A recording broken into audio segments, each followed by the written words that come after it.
Hello,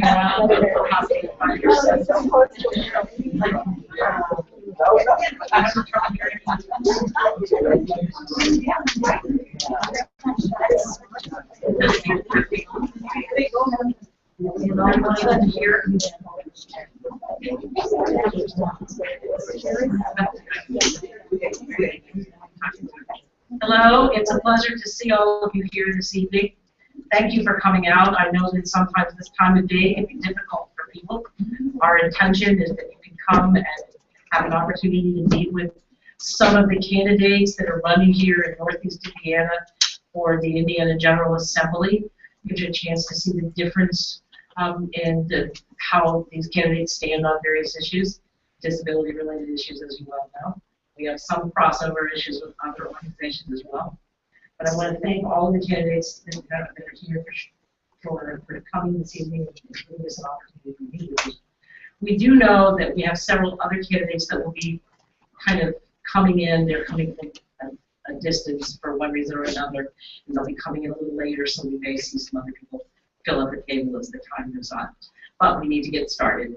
Now I'm going to introduce you to Doug Schmidt. Where are you, Douglas? Okay, Doug is the moderator for the event tonight. He will talk to you about the process of the forum, and then one other introduction. David is the current chair of NEIDAC, Northeast Indiana Disability Advocacy Coalition. And if you don't know us, your program tells all of the organizations on the back. All of us, all of these organizations are professional people that know a lot about disability issues. Probably keep this as a resource because you as elected officials are going to want to know these people and talk to them. They'll be able to help you with the kind of questions you might have about disability issues. And again, thank you for coming. Did I introduce you, David?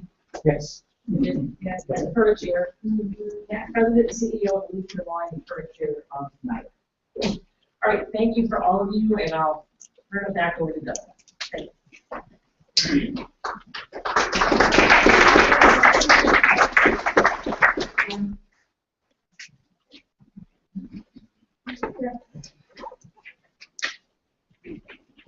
Good evening, everyone. Thank you for coming out. And again, welcome to the forum. And I'd like to start off by thanking all of the candidates for taking time out of your very, very busy schedules to come on out and speak with us. So first, each candidate will have 3 minutes to make a personal statement about themselves and their ideology, or your favorite food, whatever you want to talk about. It's up to you. And after each candidate has made their personal statement, we'll proceed to questions. We have a number of questions that have been submitted to us, as Sherry mentioned, by the Northeast Indiana disability organizations. We've got questions about special education, transit, accessibility.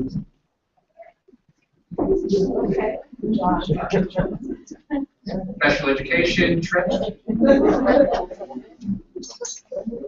That's in the other room. That's not me. We have questions about special education, transit, and other important disability issues. Each candidate will take turns answering questions in the order of their district numbers. If you don't know your district number, don't worry, I'll call on you. So I will draw a random question from the fishbowl here and ask each candidate. They'll get their answer, and they'll move on to the next candidate with a new question. Each candidate will have a maximum of 2 minutes, excuse me, to answer a question. And Orlin, here in the front row, will be our timekeeper. And I will also raise my hand when you have 30 seconds left. All right, let's get started.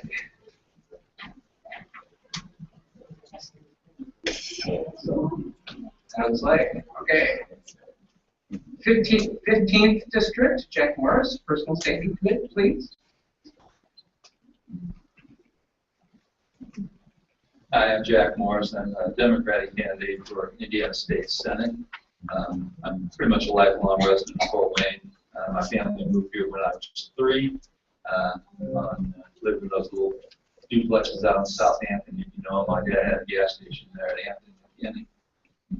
Grew up through the local school system, graduated from Southside High School, went on to college, quit initially, went into bartending, got back in college just to play baseball, but then got inspired by a history teacher at a junior college, and that motivated me to actually begin pursuing education, and then went on to law school, graduated from law school, and after 8 months in the Indianapolis area, I moved my practice here to Fort Wayne, and have remained since. I grew up in District 15. My office has always been in District 15, and I've lived in District 15 other than a very short time when they had different boundaries. But it's important for me to want to serve Fort Wayne, but this group particularly. As an attorney, I've had the blessed opportunity to serve the disabled community in a variety of different ways. As a product of being involved in those variety of different ways, I was approached by the ADA Coalition quite a few years ago when the city of Fort Wayne wasn't being very responsive with programs. And I was asked if I'd be willing to pursue a claim against them under the ADA. And we did. We brought a suit in federal court against the city of Fort Wayne. And we were able to get them to begin the process of bringing them into compliance. We entered into an agreed process by which they were to do that. And I believe the city's proceeding to do that in a much better way. Not all of them are perfect, but they're much better. I've had a chance in many other situations to help out with other people within the disabled community. It's always my philosophy that we try to include all people in all ways possible. The more people we can involve in our community, the better we all are. And my practice has carried that forward, and hopefully I can share some of those thoughts with you tonight, and I'd love the opportunity to be able to advocate for you down at the State House. Thank you.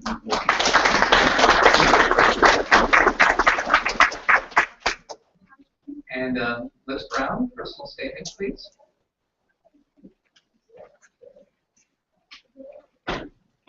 Thank you for having us tonight. I had the pleasure of participating in a forum in the spring with Margaret, and it's nice to be back here.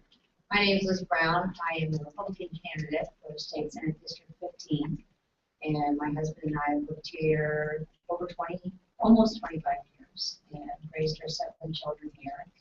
And I used to be on the city council. Before that, I actually just mostly did a heck of a lot of volunteer work in the community and with my children's schools.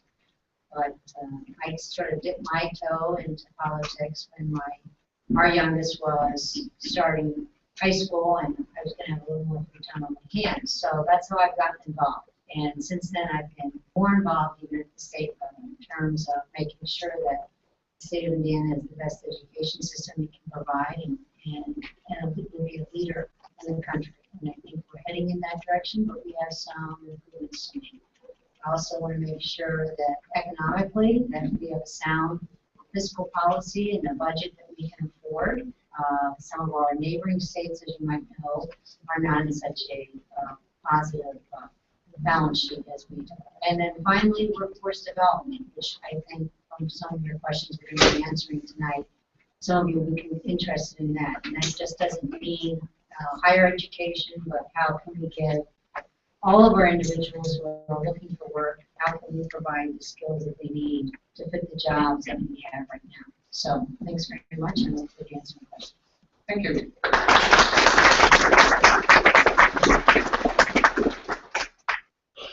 And now, 50 seconds district. Charlie O'Leary, please.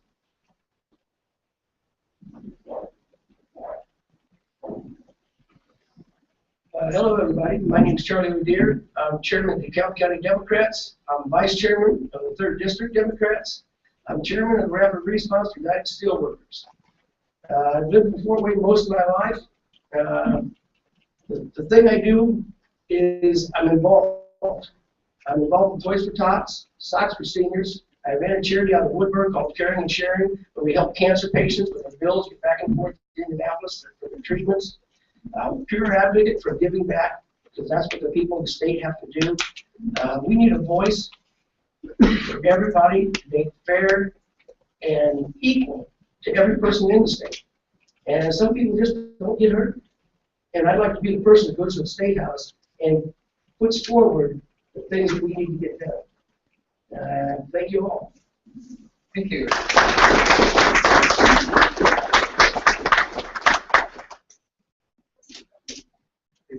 It's O'Dear? O'Dear, I got that wrong. Sorry, I'm sure you've heard that joke for you. Okay, now 82nd District, Representative David Ober. Is that right, Ober? That's correct. Okay.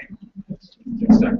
It's great to be with you this evening to hopefully answer your questions and hear some of your concerns as we move into the election season and into next session, hopefully.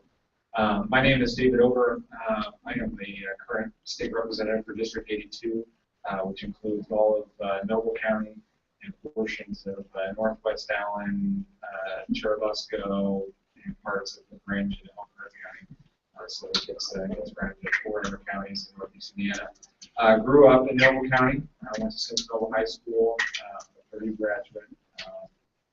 And really, it was during my time in college that I fell in love with politics and policy and how do we make Indiana the best state, not just for job creation and business, but also for the people that live here. I have to say you have a very strong voice that is heard throughout this state, but certainly with our Northeast Indiana delegation.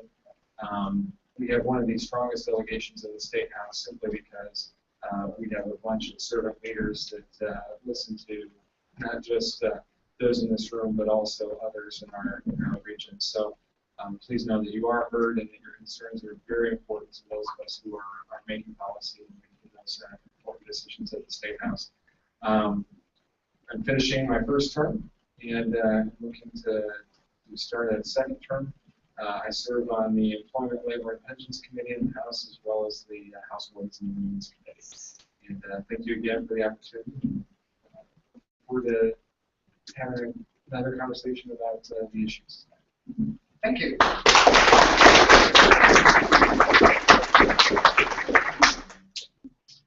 Okay, again, I will be drawing questions at random from the fishbowl. Oh, I'm sorry, Jack Morris. I'll take the other shot. Sorry. Sorry.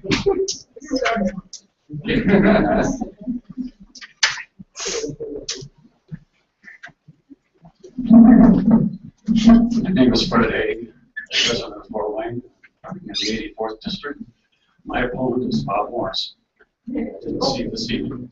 My background, I was born in Boston, the son of a Methodist minister and the grandson of a Methodist minister. And my dad was a theological instructor at Boston University. Shortly after I was born, he became the editor of the Cokesbury Methodist Publishing House in Nashville, and I spent the early part of my life in Nashville, Tennessee. Towards the end of my student career, I ended up in Iowa, where my dad oversaw the Hispanic and migrant workers that came to pick tomatoes and some of the crops that were needing to be harvested every year. I was good at music since I was a 5-year-old, and I ended up with a music scholarship. Several colleges offered that. I chose DePaul University here in Indiana. Never had been here before. My educational background is a bachelor's degree from DePaul, a master's degree from St. Francis, an educational administration degree from IPFW, and a doctorate from Ball State University in education. I also have experience as a teacher. I taught in the Fort Wayne Community Schools 30 years and in private schools in this area for 6 years. I spent 2 years down at Ball State as an adjunct professor and 1 year at Manchester College, now Manchester University. I also have a blended family. My wife and I have been married for about 30 years, and we have 7 children between us and 14 grandchildren. I love them all dearly. Some of them are Republicans, some are Democrat. Not Democrat.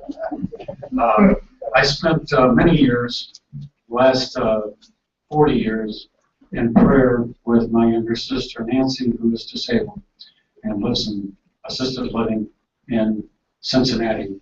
I'm very familiar with some of the issues involved in that. I look forward to answering your questions later.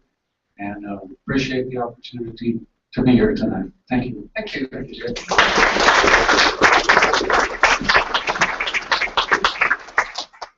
And Representative Phil G. Quinta, 80th District, personal statement. Okay, 2 minutes. Yes, thanks. Hi, everybody. Sorry I'm a little late, but made it through the introductions, and I told folks out there at the table I'm going to I got a little bit early. I have another reception that I need to attend, and but I remember coming to the event a couple years ago. I think maybe 4 years ago. I think Jack, you and I were here, so it's certainly one that I like to attend, and I appreciate you all for taking the time to come out. Well, I'm familiar with the forum on for all of us. I was first elected in 2006, and so I'm seeking another term. I am unopposed, so for better or worse, stuck with me again for another 2 years. But more than happy to do all I can to work on the issues that are important to you.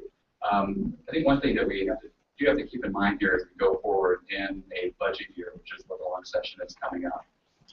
We talked a little bit about this, I think, in the last forum that we had when we discussed budget item, budget requests, things like that. Is what's going to be the priority for our state? What things are going to make our top priorities? We can't fund everything. We know that. But on the other hand, when the state of Indiana is sitting at a $2 billion with a $2 billion surplus, we know that there are many needs for citizens in the state of Indiana. I think it's imperative that everyone who's ever elected really do the best they can to make sure that those that frankly that need it the most are made the #1 priority this time. Too many times, too often, been focusing too much on tax cuts, and then we have this $2 billion surplus with a B, and therefore some of the neediest of the Hoosiers are being left behind. So I'm going to stick around for a few minutes if you don't mind, maybe answer some of your questions, and I will have to be a little bit early, but it's been a real pleasure to serve my citizens and the rest of the state of Indiana. Looking forward to doing it again for another 2 years. Thank you.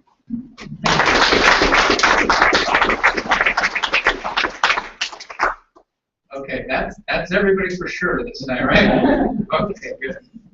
All right, again, I'll be drawing questions at random from the fishbowl, and except for the 15th district, everybody, I'll move on. You know, new district, new question.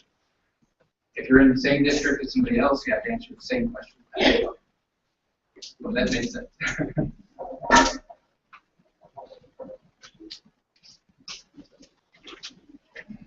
All right, and the first question goes to the 15th district, and we'll have Jack Morris answer first. And again, it's 2 minutes per question. I'll raise my hand when you have 30 seconds left. Accessibility. The Americans with Disabilities Act was signed into law in 1990. In 1997, the Indiana Senate instructed the Indiana Fire Prevention and Building Safety Commission to ensure that the Indiana Building Code was in compliance with the ADA. The building code was sent to the Department of Justice for ADA certification. However, certification was denied because the code did not significantly address requiring disability accessibility measures in the alteration, renovation, or remodeling of existing buildings. In effect, a business can do major alterations to an existing building without being required by the state to make the new business accessible to people with disabilities. This seems to be a direct violation of the letter and the intent. Now, here's the question.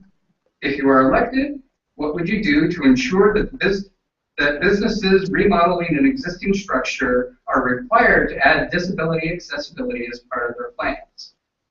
Well, I would support legislation to require that they do so.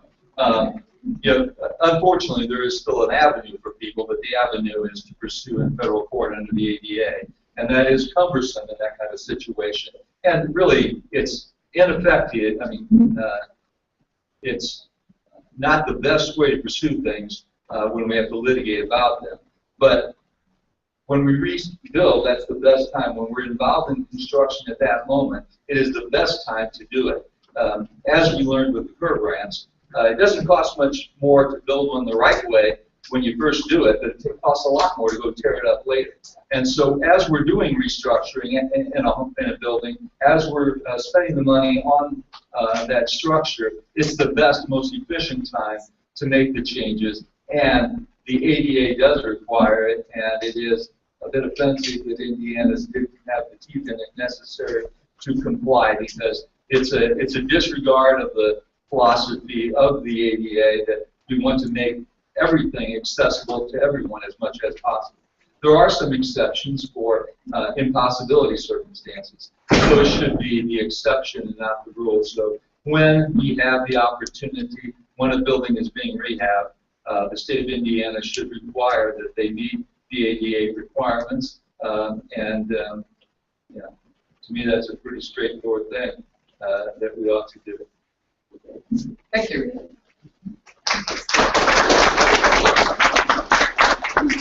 And Liz Brown, if you were elected, what will you do to ensure that businesses remodeling existing structures are required to add disability accessibility as part of their plans? Well, I think in the original question you stated that in '97, the state asked the state building code group of that association department to implement sufficient regulations that then the feds sign off on them. So I guess there's a couple of steps that we have to go through, right? First of all, at the time, are the regulations that were currently being promulgated by the federal government, are they the same today? Because as we know, that doesn't always stay the same, and that's a significant amount of time that's past 17 years. So I guess what I would want to do first is make sure that Indiana state code is actually, just because it's different doesn't mean it's worse. It actually could be better. So I guess what I'd like to see is if the Indiana state code today has changed significantly, whether or not it matches what was there in '97 with the federal. And if it does, and if it's better, great. If it doesn't, then that's an issue that we have to look at. With respect to how we can address that on a local level, I know from my time on city council that the Metro Board here is actually a local avenue that citizens have to go through to address those kind of ADA non-compliance issues. So there is remedy available, and it's not something I'm also an attorney. I also do not suggest that going to litigation first, but this is a service provided, funded by your tax dollars to answer those kinds of inaccessibility issues. So as a state senator, I would want to make sure that we're in compliance with the law, but at the same time, there are avenues as we're fixing the law, because you know that's going to take some time. But ultimately, it sounds like the issue is going to be the executive branch following through on that. And so there may be a carrot and stick issue. Thank you. I want to make a comment to clarify the code issue. The current code is mute on the issue of the construction that relates to being compliant with federal. It's mute, nothing about it. Okay, thank you. Thank you.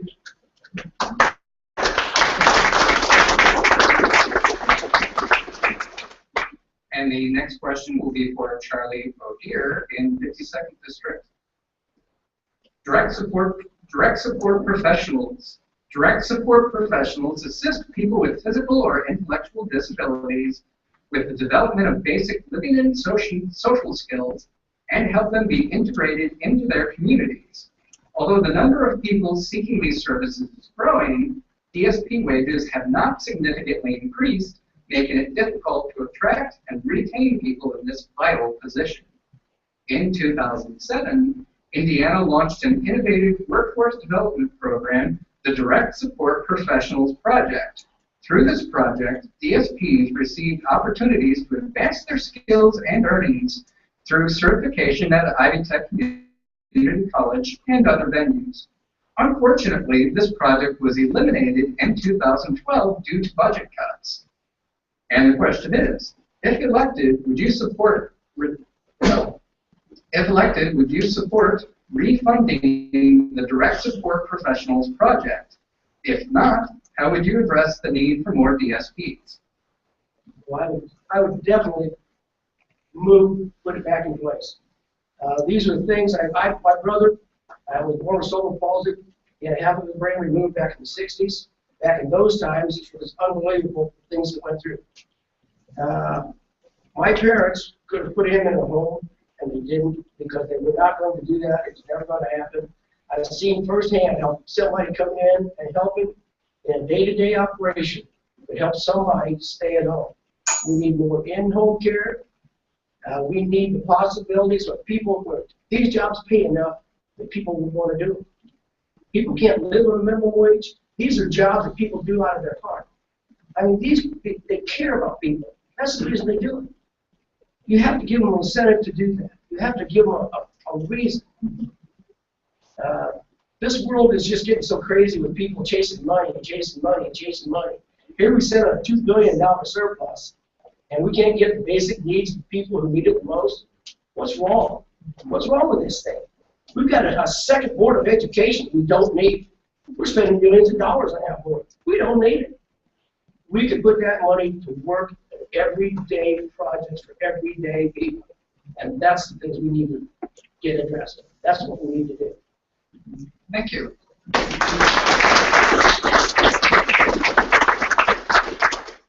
And the next question will be for Representative Sylvia Punta, 80th District. And the question is on unemployment.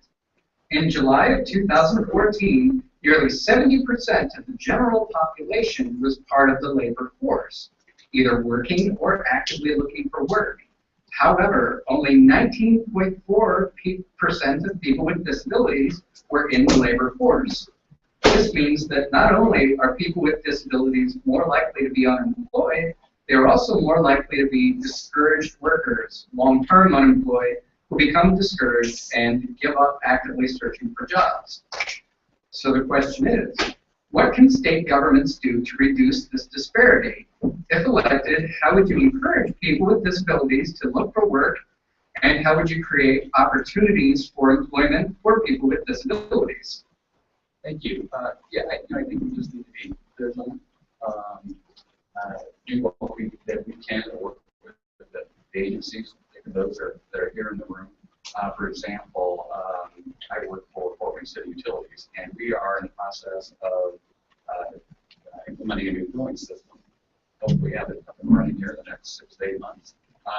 But part of that process is the printing and stuffing and putting the addresses on the bills so we can fill them out. First, we know great postmasters work with ambulance services do a great job with that. And that's, I think, one idea that, for example, where I'm working, Fort Wayne City Utilities do that and kind of just spread the word of some of the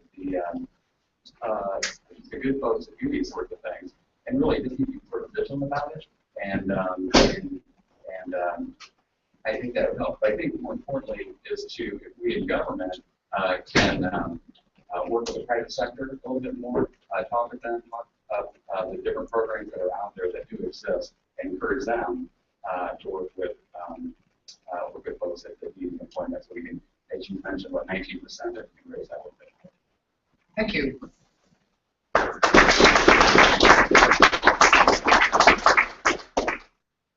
And the next question will be for Representative David Ogre, 82nd District. And this question is on complete streets guidelines. Complete streets are roadways designed and operated to enable safe access for all users, not just motorists. A complete streets policy ensures that transportation planners and engineers are consistently plan, design, operate, and maintain the entire roadway with all users in mind, including bicyclists, public transportation vehicles and riders, and pedestrians of all ages and abilities. There have been several attempts to adopt complete streets guidelines in Indiana, but the bills have not passed. So the question is, if elected, would you support adopting complete streets guidelines in Indiana? Doug, thank you for the question. As we know, infrastructure is not just an economic issue. It's also a quality of life issue. When you look at growing communities, you can see that they put a lot of emphasis into their street projects, and part of the quality of life has been expanding walking paths. You see that here in Fort Wayne and up northeast where I'm from. We also see a lot more bike trails being implemented into our sidewalks here in Fort Wayne, as well as we go down to Indianapolis. They have a very vibrant system. So I'm very aware of the importance of that and how we empower local mayors and city councils to be able to complete these programs and do it in a responsible manner that is not too costly for their taxpayers. As far as implementing these kinds of guidelines into future planning for these projects, I would want to make sure that we take a very smart look at it, so that if it's a voluntary program for individual communities, whether there's grants made available to those communities who want to do this, and that there would be strict guidelines attached to those dollars. That's the kind of approach that I would take with this kind of program, is that you would provide some government monies for these infrastructure projects in the form of community development block grants, and that there would be some strings attached to how they use those dollars. Thank you.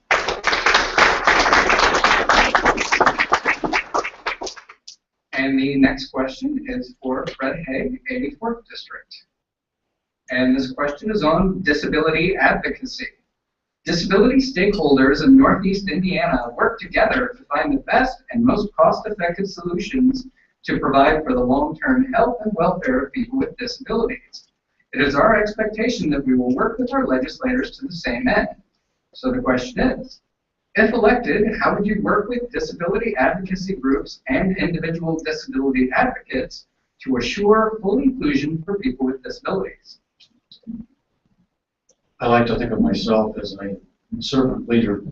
I spent years in nonprofit organizations, either being president or on boards, and served as the president of the Fort Wayne Education Association, also on the executive board of the Indiana State Teachers Association, and for 7 years on leadership committees at the National Education Association level. All of those issues which I championed involved and were part of my passion for education and my passion for each individual, no matter their status in life. And I would be an advocate because I'm willing to listen. A lot of people find themselves in a position in which they begin to not listen, begin to shut off the people that they represent. I have found that to be true in some of the issues that are going on at the state level. As a teacher and advocate for public education, I'm very disturbed with the lack of enthusiasm for public schooling here in Indiana.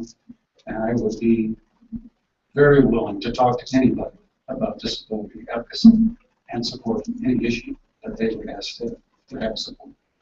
Thank you.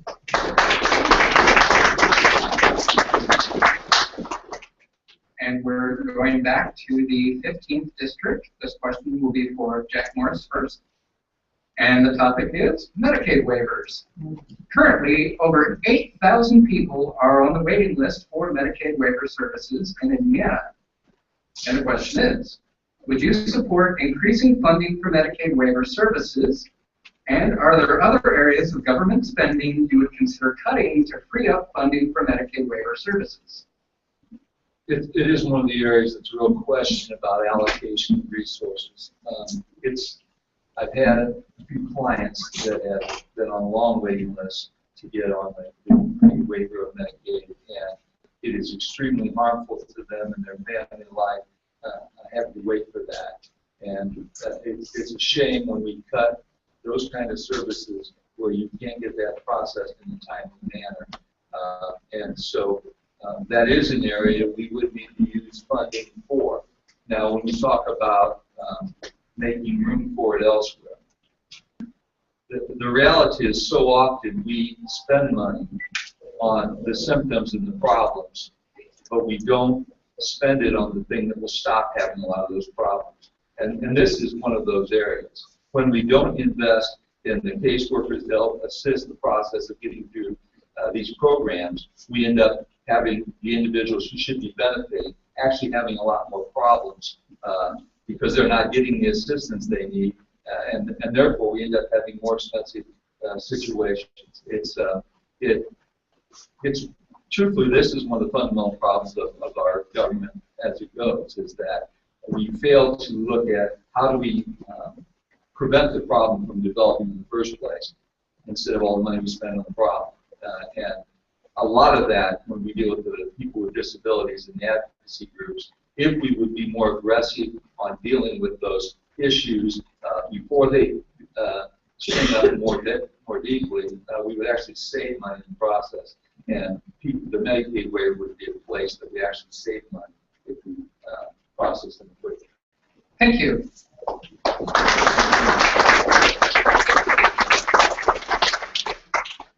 And Ms. Brown.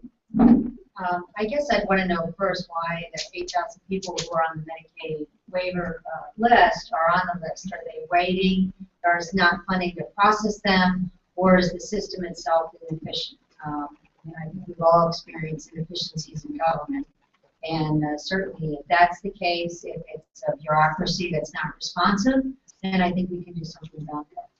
But if it's not that, if it's a funding issue, then we do need to look at that, but I'd also want to then open up the door, so to speak, and look at the people we're currently on. We saw in this current economic crisis in 2007, a lot of, and I can attest because my husband's a physician, a lot of able-bodied young people got on disability because they didn't have a job, and unfortunately, they're probably not going to get off anytime soon. So I'd like to make sure that the people who are on are not taking the spots of those who are actually deserving of that first. And that may not really be a significant number and may not actually end up really freeing up a lot of significant dollars. But let's always make sure that the system that we have is working well before we just throw more money at it. We can solve that as a way of fixing the problem.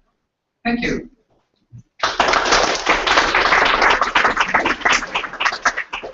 And the next question is for Charles O'Dear, 52nd District.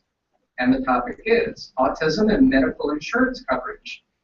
The Indiana Autism Mandate requires insurers to cover medically necessary services for autism treatment and does not allow insurers to impose an age limit on treatments.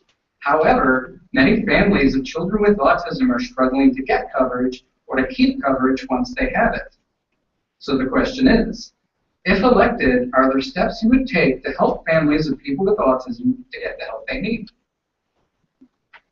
Well, I have friends of mine who have children with autism, and I know he drives a long way to get his doctor's appointments for his children. This is one of those questions that's really, really hard. We know is a major problem and is growing at an astonishing rate. The real answer to it, I'm not really sure. I would just have to dig in and find out where we go and how we get there. Because I'm just going to tell you the truth. The thing is so out of control, and it's so lost, and there's nobody really advocating for them on an everyday basis. I know there's foundations out there, and there's some groups out there, but they're so far and few between that there's not really a group to head the spirit. And until we get something like that, I just really don't know what we could do. I would love to have a group show me where to go. I would want to listen. I want to hear and get your ideas about where we need to go. Because that's an area I'm not really familiar with, and I'm going to tell you that. There's got to be a way to address one of the fastest growing issues in this country. And we've got to bring people together to do it.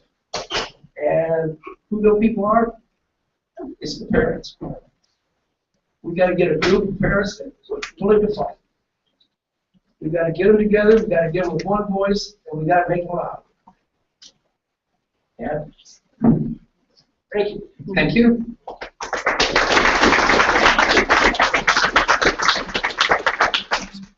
And the next question is for Representative Phil DeQuinta, 80th District. And the topic is gas tax. Indiana taxes gasoline at 18 cents per gallon, a rate set in 2003, and it is 5 cents below the national average. In the years since then, the price of virtually everything has increased, from road construction to public transportation. Public transit systems are vital to people with disabilities, but many are struggling to keep open their doors. So the question is, would you support increasing Indiana's gasoline tax rate to keep pace with inflation? If not, do you have other plans for funding public transportation? Thanks for the question. I'm certainly open to considering that and listening to the discussion.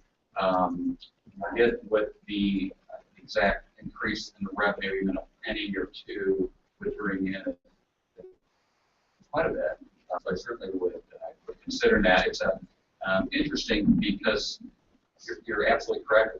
Times are changing. I mean, we're looking at greener cars, if you will, that are out there, and more cars get more miles to the gallon and things like that. So it's definitely put some strain on our funding from the gas tax with regards to mass transit. We've had quite a bit of debate regarding this, regarding mass transit. I think it's something that we all want to do, or most are in favor of. How we fund it is really the key. We're making these little baby steps, particularly around the Marion County area. But certainly, we all want folks to have a job and be able to work. They certainly have to be able to get to their job. So it's going to be important to make sure that public transit is well funded. And I'm certainly anxious to take a look and kind of weigh the pluses and minuses of raising the gas tax and what the impact that actually would have on state revenue. I wish I knew the number. I can't remember even just raising a penny, but I know it would be quite a bit. So I'm certainly open to that. Thank you.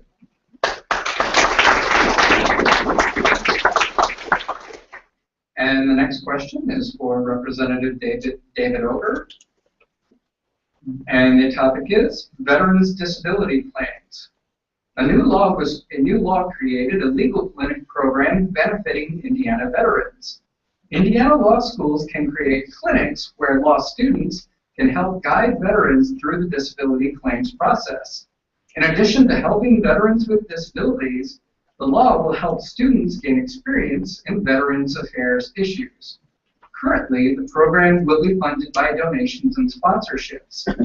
In 2015, the Indiana State Legislature will determine funding for the program, which will likely determine how long the program will last.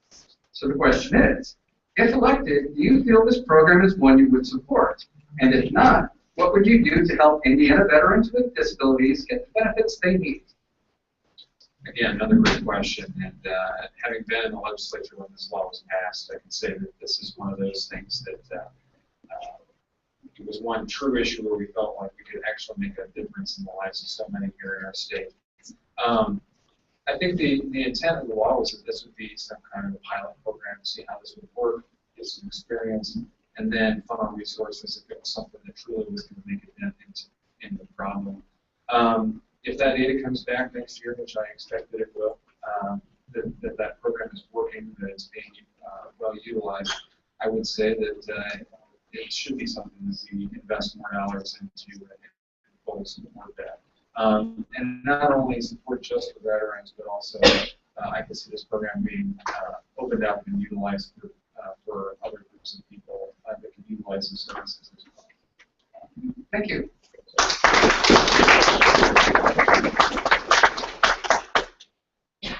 And I believe that's Thad Gerardo who just showed up? Yes. That's correct? Okay.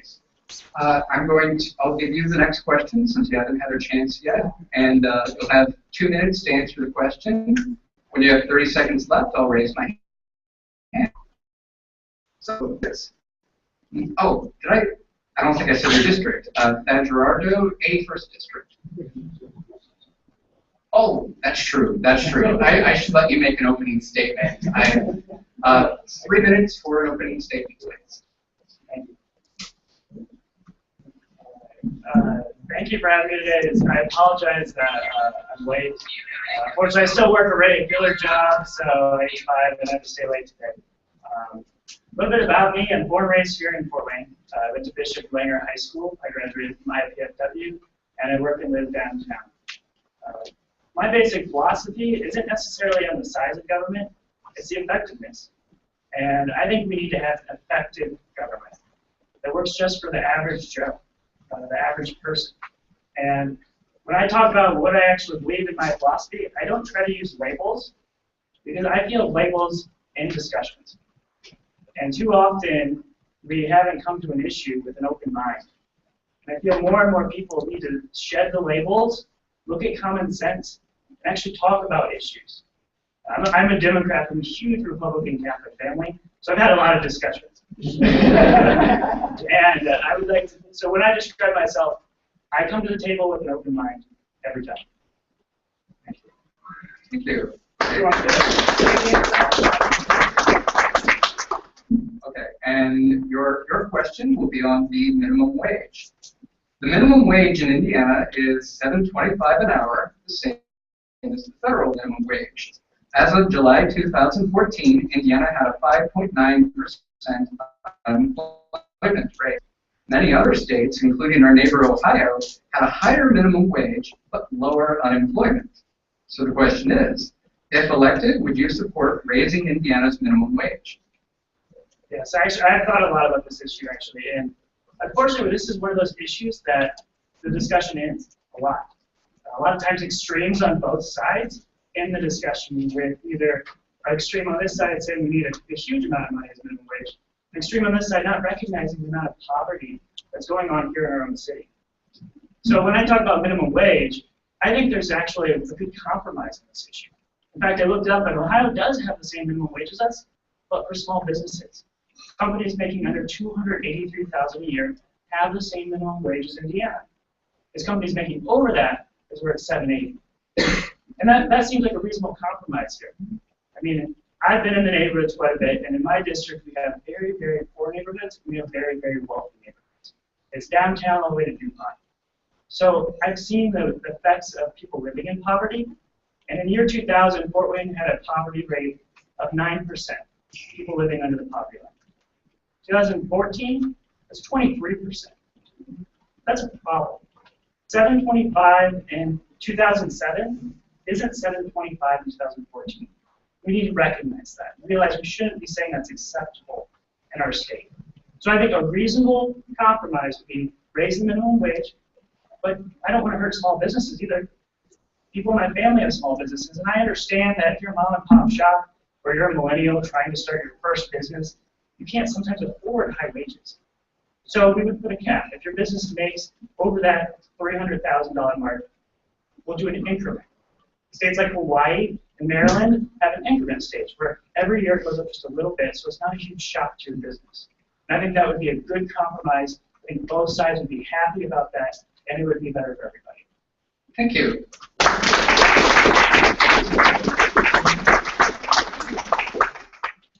Okay, I believe Representative Boger just went, and so we're skipping to Fred Hay, right? That's right. You forgot Representative Cox. Casey Cox came in. That's 85th, so not there yet.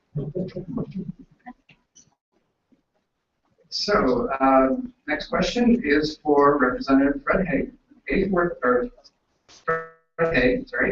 District, and the topic is direct support.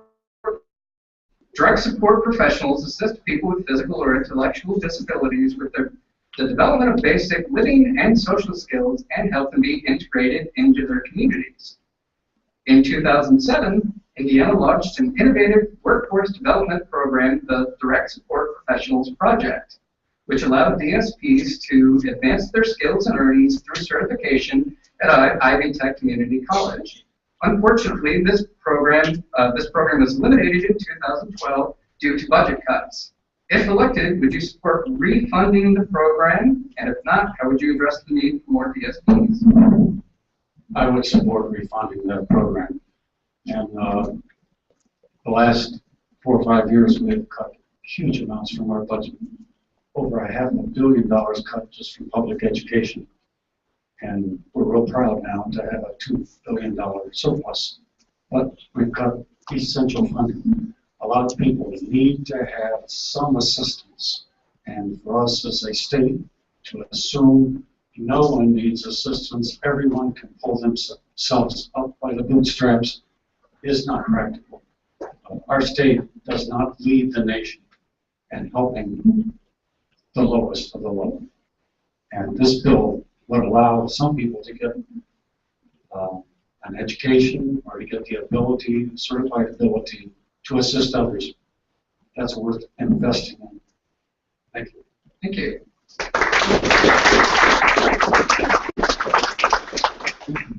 And with Representative Casey Cox, 85th District. First, 3 minutes for an opening statement, please. I think we're close to 6:30, so I won't quite take 3 minutes. But my apologies for coming a little late as well. When Sherry contacted me about coming, I certainly wanted to do so. I was out of town, just got back in, but thank you very much for having me. My name is Casey Cox, and for the past about a year, I've represented the 85th District, which is a eastern portion of Fort Wayne in East Allen County.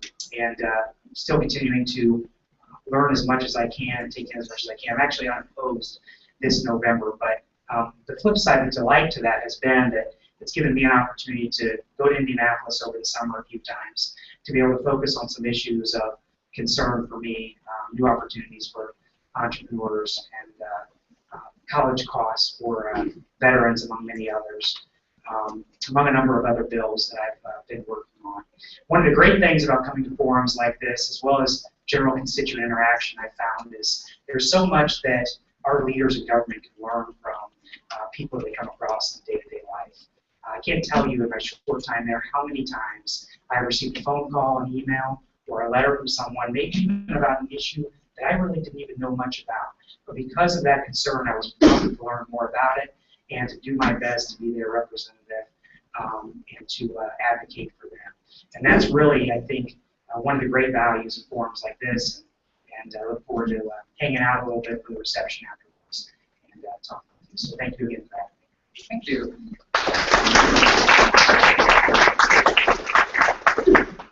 I will let you answer at least one question. Sure. And the topic is unemployment. In July of 2014, nearly 70% of the general population was part of the labor force, either working or actively looking for work. However, only 19.4% of people with disabilities were in the labor force. This means that not only are people with disabilities more likely to be unemployed, they are also more likely to be discouraged workers. Long-term unemployed who become discouraged and give up actively searching for jobs. So the question is, what can state governments do to reduce this disparity? If elected, how would you encourage people with disabilities to look for work, and how would you create employment opportunities for people with disabilities? Thank you very much for the question.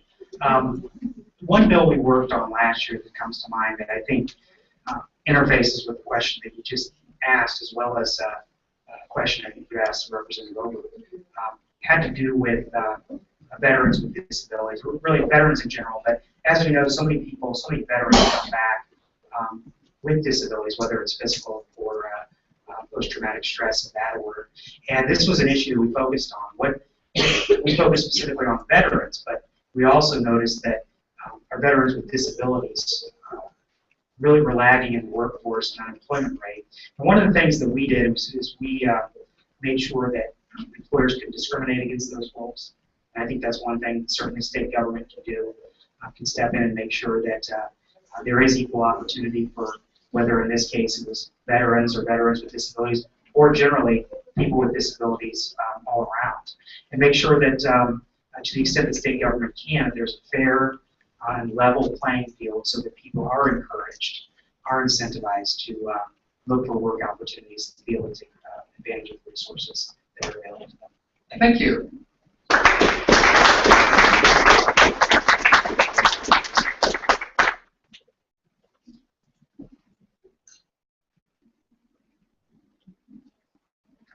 Is Sherry closing or am I closing?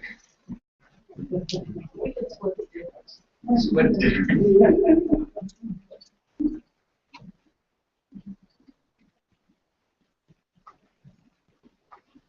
Mike, thank you very much for coming. I think that all of the questions have been asked. If you could stay around, visit with the various constituents that are here, and talk about some of these issues in more depth, I think they would be very grateful to have those conversations with you. They're going to be bringing in some of the documents for us here in a minute. And I just want to thank all of you for coming. We really appreciate it. It's a good forum like this. This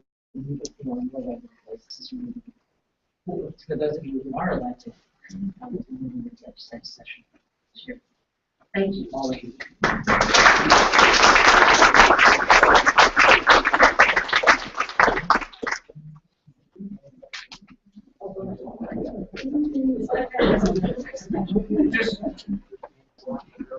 Just one more thing. The video is being taped and live streamed on the internet. So if you want to, you can go to Fifth Freedom. You can go to youtube.com/Fifth Freedom Indiana, and you can relive all of these wonderful memories. Enjoy the reception, everybody. Sure.